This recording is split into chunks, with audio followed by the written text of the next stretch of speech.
Cikal bakal Kopassus bermula pada 16 April 1952 saat Panglima Tentara Teritorium III, Kolonel Alexander F.R. Kawilarang, mendirikan Kesatuan Komando Tentara Teritorium III atau KESKO TT. Pembentukan KESKO ini didasari pengalamannya bertempur menumpas pemberontakan Republik Maluku Selatan pada tahun 1950. Assalamualaikum warahmatullahi wabarakatuh. Salam sejahtera untuk kita semua. Kesempatan kali ini catatan KJP akan membahas sedikit tentang sejarah berdirinya Kopassus.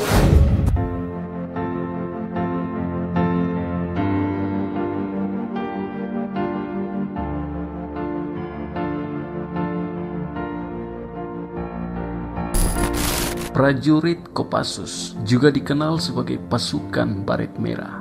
Ini karena atribut baret merah yang dikenakan Kopassus. Baret itu dilengkapi dengan lambang Tribuana Candraca Satya Dharma yang berarti prajurit yang telah menguasai taktik dan teknik ilmu perang khusus, mahir dan andal, bergerak secara cepat di berbagai medan. Brevet Kopassus melambangkan bahwa prajurit-prajurit telah digodok dalam kancah pendidikan atau latihan yang membara laksana api, sehingga memiliki keberanian, kecepatan, dan keterampilan sebagai prajurit komando yang mencakup kemampuan di bidang operasi darat, laut, dan udara. Lahirnya Korps Baret Merah TNI Angkatan Darat itu memiliki sejarah yang panjang. Ini tak lepas dari peristiwa pemberontakan di sejumlah daerah di awal kemerdekaan Indonesia. Dengan moto berani, benar, berhasil, berikut sejarah pembentukan Kopassus.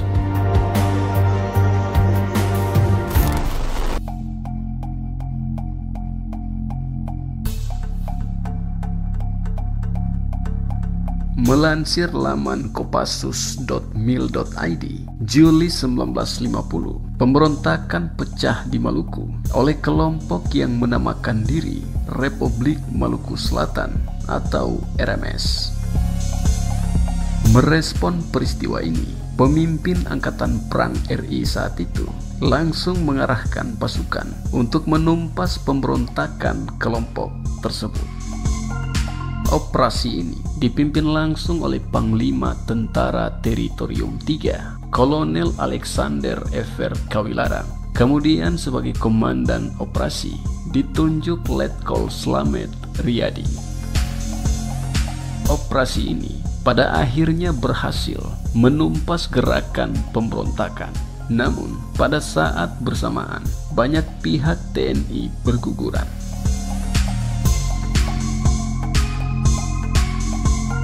Setelah mengkaji pertempuran tersebut, ditarik kesimpulan bahwa musuh dengan kekuatan relatif lebih kecil mampu menggagalkan serangan TNI yang kekuatannya jauh lebih besar. Ini karena semangat pasukan musuh yang lebih tinggi dan perlengkapannya lebih lengkap.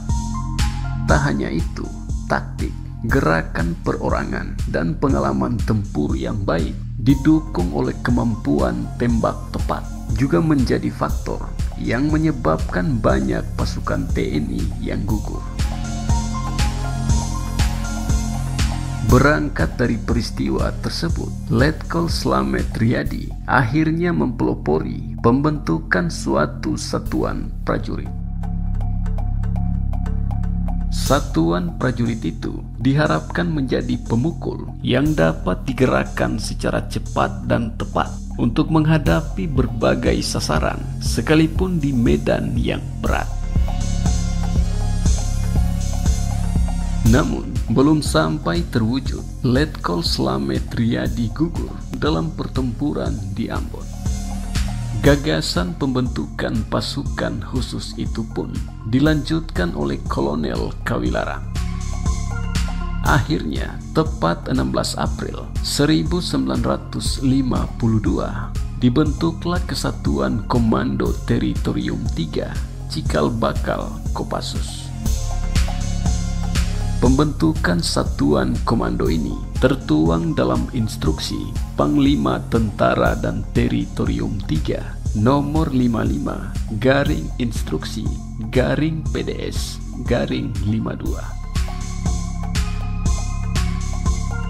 Komandan pertama yang memimpin satuan ini yakni Muhammad Ijon Janbi, mantan Kapten Knil atau tentara kerajaan Hindia Belanda yang pernah bergabung dengan Korps Spesial Tropen dan pernah bertempur di Perang Dunia Kedua.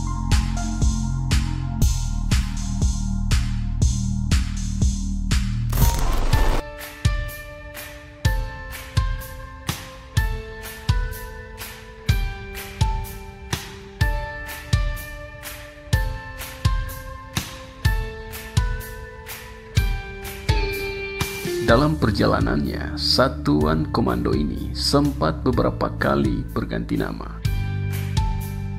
Tahun 1952, Kesatuan Komando Teritorium 3 berganti menjadi Resimen Pasukan Komando Angkatan Darat atau RPKAD. Setahun setelahnya, nama itu diubah menjadi Kesatuan Komando Angkatan Darat atau KKAD. Kemudian pada tahun 1955 kembali berganti nama menjadi Resimen Para Komando Angkatan Darat atau RPKAD. Tahun 1966, satuan ini kembali berganti nama menjadi Pusat Pasukan Khusus TNI Angkatan Darat atau Puspassus TNI AD.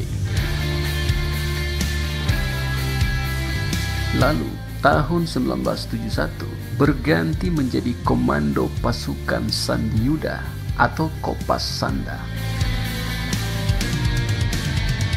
Barulah pada tahun 1985 satuan ini berganti nama menjadi Komando Pasukan Khusus atau Kopassus dan bertahan hingga kini.